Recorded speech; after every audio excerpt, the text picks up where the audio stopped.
I'm a big fan of the Twitter account Mystery Grove Publishing, who has tweeted many a banger over the years. And every so often, I think he's a publishing house. And earlier on this year, they decided they were going to call it quits because it was a few people. I don't know who exactly runs the account. But earlier on this year, they were like, right, we're done. We're done for good. Goodbye, everybody. I'm going to work my job now. The publishing house you didn't buy for Many with Honor or whatever the name of the book was. Therefore, we have to die now. But then every so often he pops back up again and reminds everyone, I do have a Substack, though. I do have a Substack, though, and posts threatening images of cats holding guns saying, you best subscribe. You best subscribe right now. And it's very fun. It's quite funny. But there is actually really useful and... is this your favorite mentally ill man, or...? Oh, one of many. Okay. But he's up there. And it's very entertaining, but there's a lot of genuinely interesting and detailed information that he posts on there and that he also posts on his Twitter account whenever he does return. So it's always good to keep an eye out for him. It's also a good idea to keep an eye out for the website, which always has great videos like this Brok Conomics, where Callum and I appeared with Stelios and we talked about the economy. And I told him GDP isn't real, it can't hurt you. And Callum said, but is the economy actually even real, though? Which was genuinely quite an interesting argument to take. So if you'd like to get more of that, subscribe to the website. This is a nice thumbnail. It is a nice thumbnail. Look at us all having a good laugh with that burger. And Dan hovers over us. And Dan hovering over us. We've got McDonald's at home. Hey, this McDonald's at home is actually pretty good. Thanks, Dan. So subscribe to the website for that. So yeah, I thought I'd highlight some of this because in the immediate post-war period, in the interwar period between the First and Second World Wars, we have the Red Scare, which a lot of people have been taught by the historians and their teachers at school, who definitely have your best interests in mind, that the Red Scare was just some kooky right-wing conspiracy theory when they just want you to believe that a load of Italian communists started coming over to America and trying to bomb and kill people. Isn't that silly? Communists would never commit terrorist acts. When has that ever happened? But it's actually true. It's very true. It's a lot of Italian, Eastern European communists getting kicked out of their countries, coming over to America, and then trying to murder people. Well, most people, I imagine, think of just, that MacArthur guy that went a bit mental and thought everyone was a commie.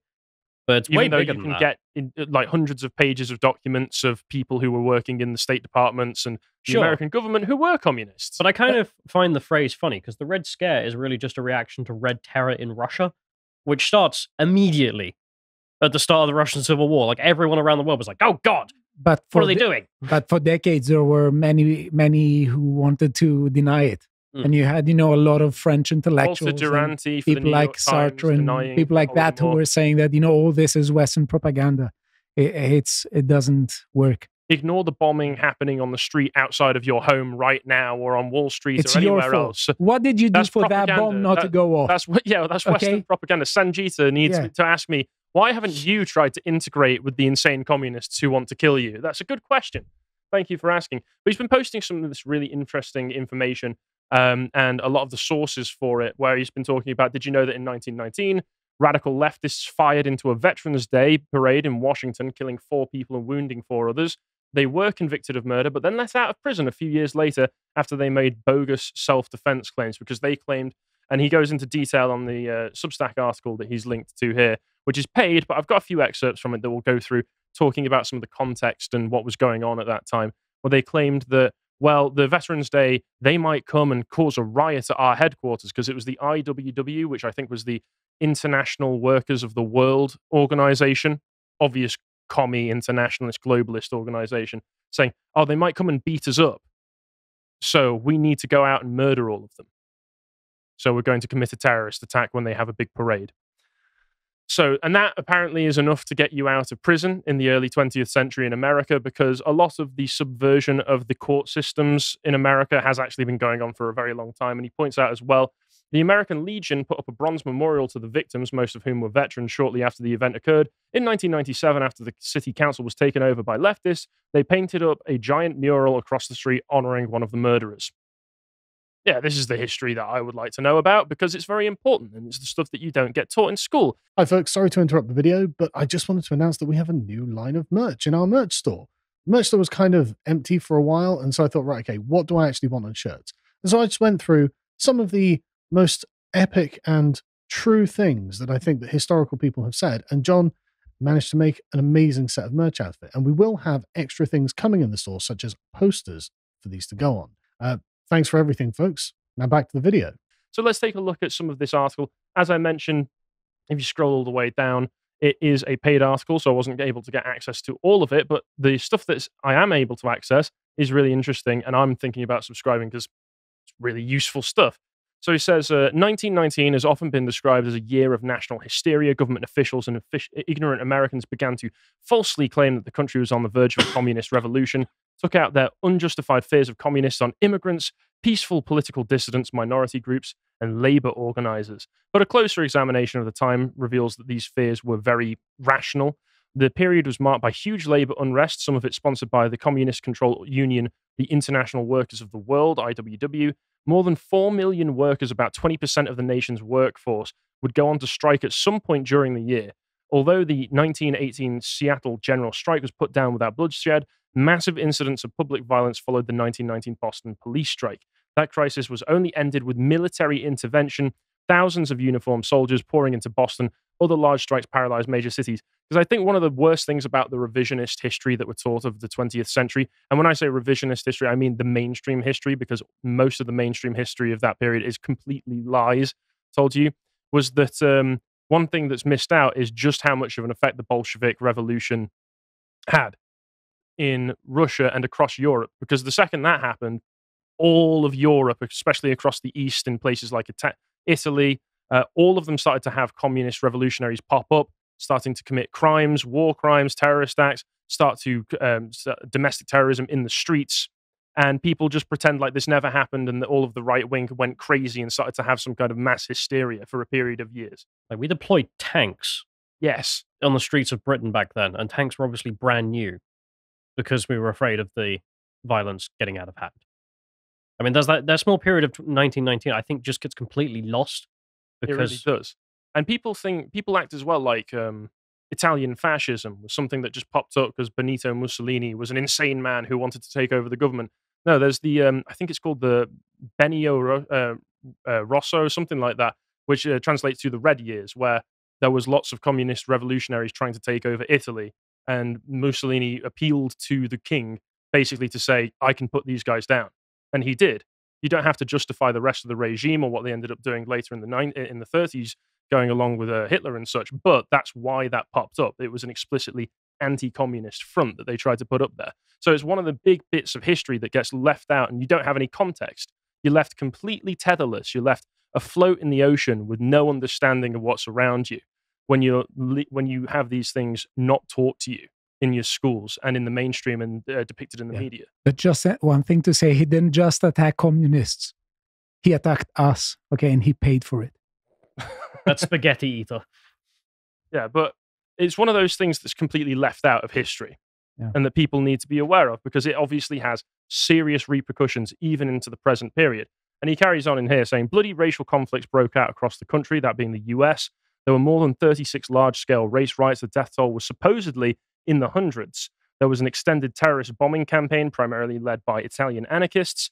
Dozens of bombs were detonated in major cities and quiet suburban neighborhoods. These attacks would culminate in the 1920 Wall Street bombing, which killed 40 people outright and seriously injured more than 100 more.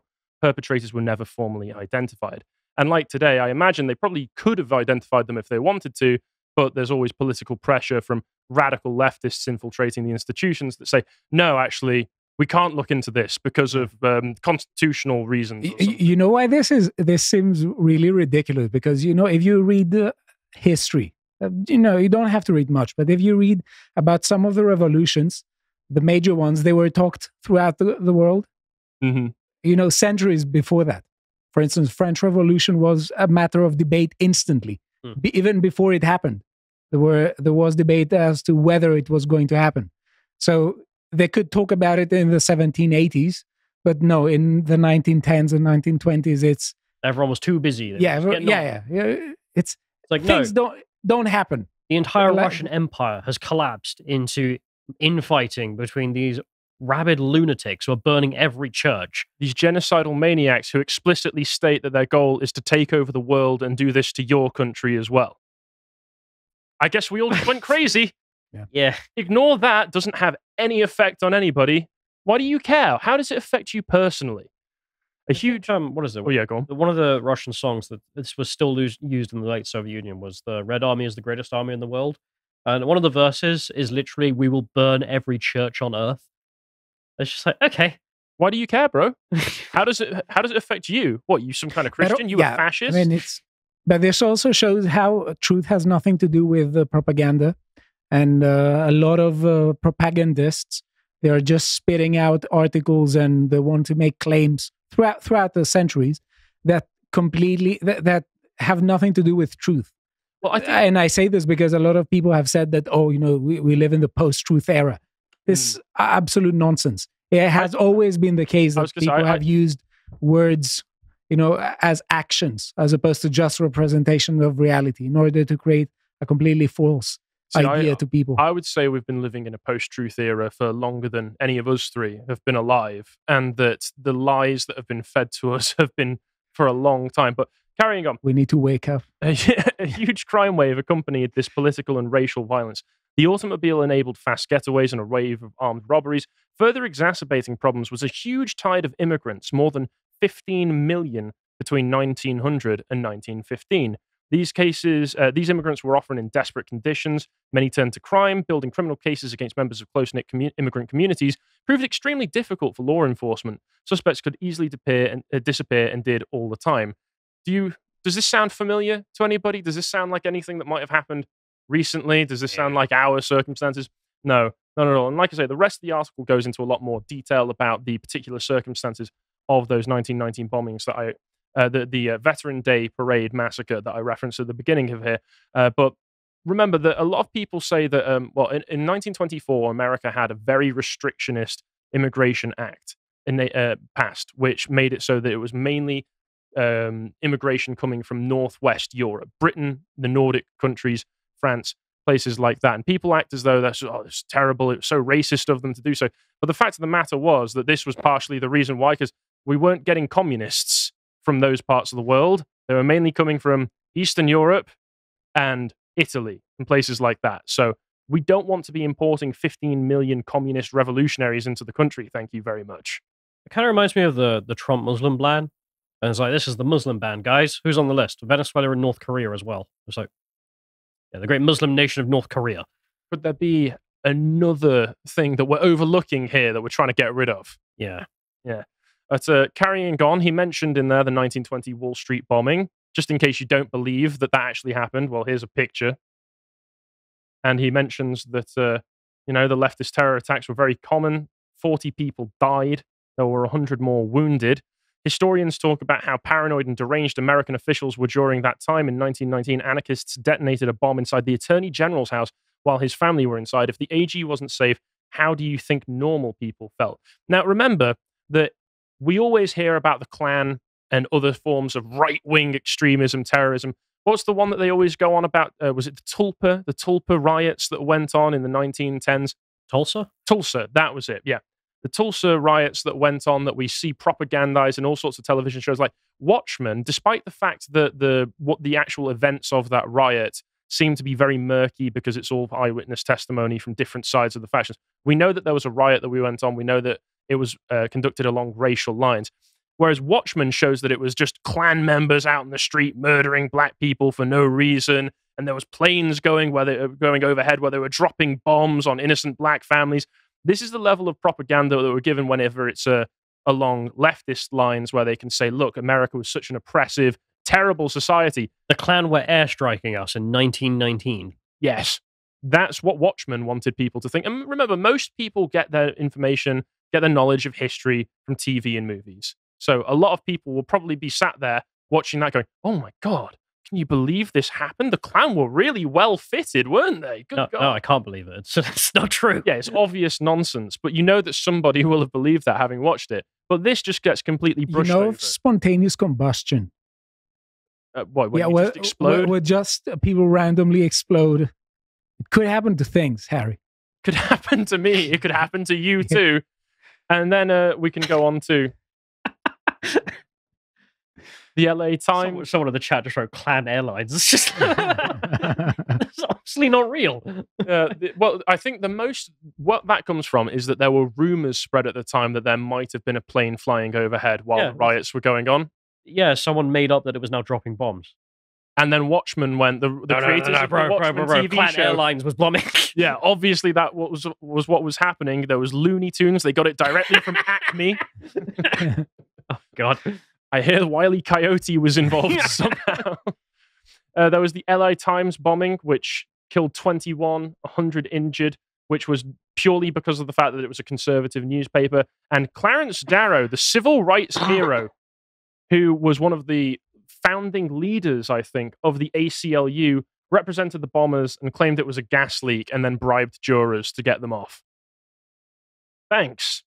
And somebody in the comments here posted about this one as well. There's dozens of these. You can go back to this particular time period and find dozens of reports of bombings, murders, terrorist attacks, constantly all aimed at the institutions which maintain peace and order in America, all conducted by communist revolutionaries and anarchist agitators, all terrorists. Like this one, Milwaukee Police Department bombing, November 1917, bomb attack that killed 9 members of local law enforcement in Milwaukee, Wisconsin. The perpetrators were never caught, but are suspected to be an anarchist terrorist cell operating in the United States in the early 20th century.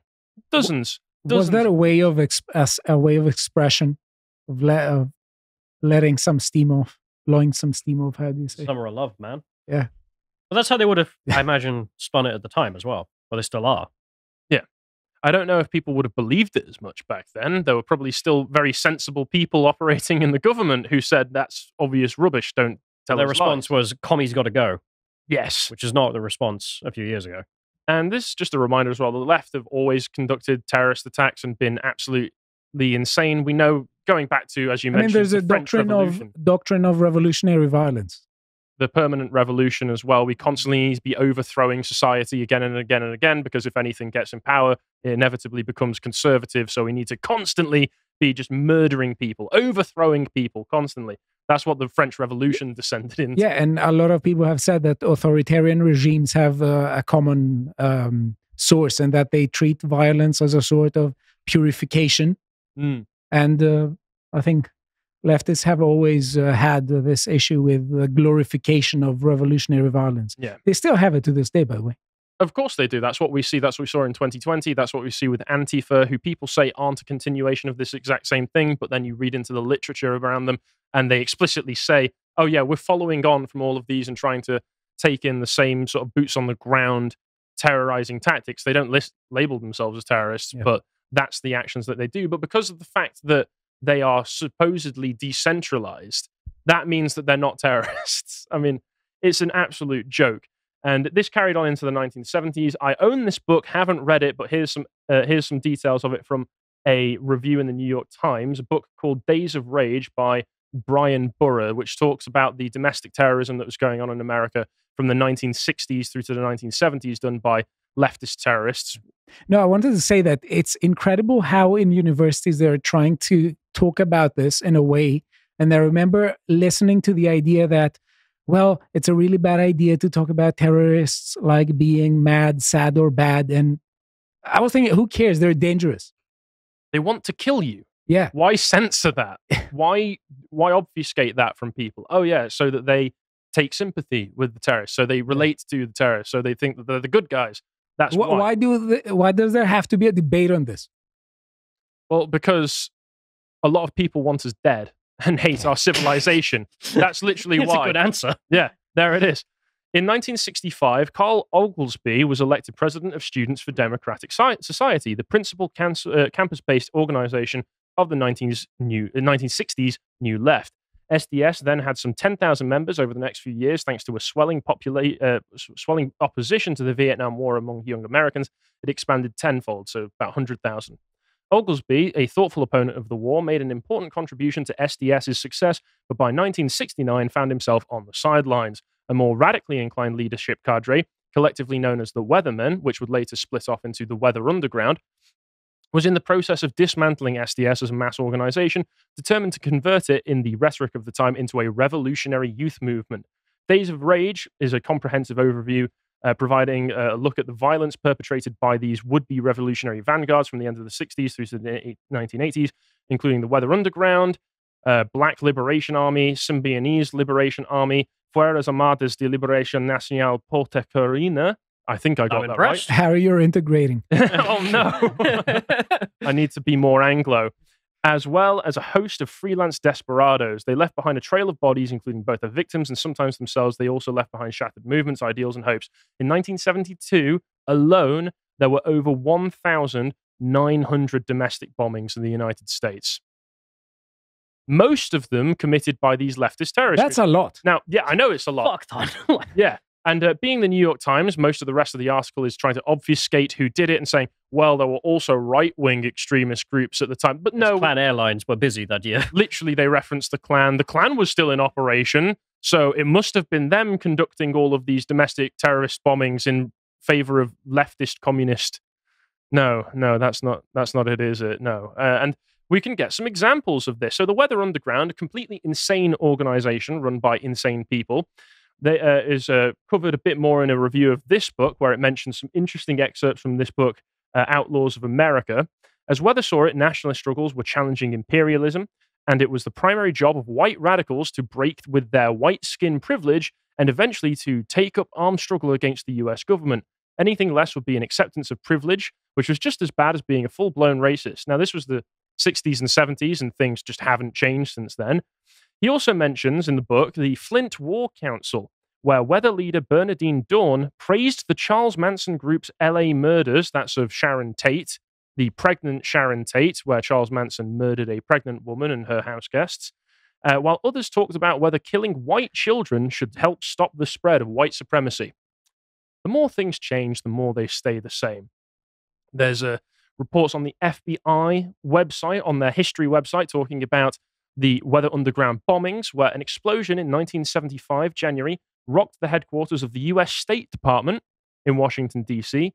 No one was hurt, but the damage was extensive, impacting 20 offices on 3 separate floors. Hours later, another bomb was found at a military induction center in Oakland, California, and safely detonated. Domestic terrorist group called the Weather Underground claimed responsibility for both bombs.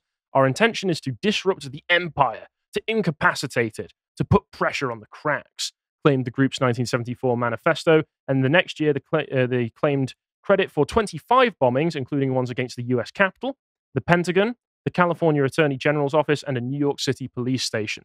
So they directly attacked the Capitol and the Pentagon, and they took credit for it.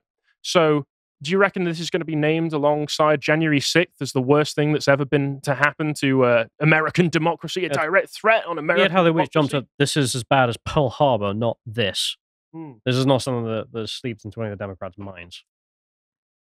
Yeah. Even though it's the same place. There's a lot more damage. Yes. Remarkable, isn't it?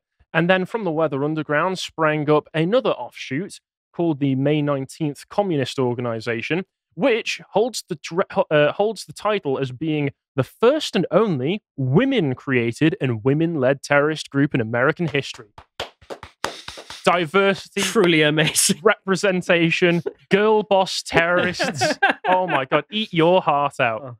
At least I can say that this argument, at least these terrorist groups, they have more representation of groups, the members of. It's beautiful. We can all hold hands. Diversity is the strength or something. It was for these guys. After their formation in 1978, M19's tactics escalated from picketing and poster making to robbing armored trucks and abetting prison breaks.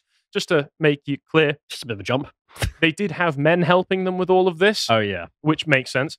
In 1979, they helped spring explosives builder William Morales of the Puerto Rican nationalist group FALN, the one that I pronounced earlier, and Black Liberation Army organizer Assata Shakur from their respective prisons. Both of them remain on the FBI's wanted lists to this day for terrorism and are thought to be living in Cuba in hiding. Eventually, M19 turned to building explosives themselves just before 11 p.m. on November 7th, 1983. They called the U.S. Capitol switchboard and warned them to evacuate the buildings. 10 minutes later, a bomb detonated in the building's north wing, harming no one but blasting a 15-foot gash in a wall and causing $1 million worth of damage. Over the course of a 20-month span in 1983 and 1984, M19 also bombed an FBI office, the Israel Aircraft Industries building, and the South African consulate in New York, D.C.'s Fort McNair and the Navy Yard, which they hit twice.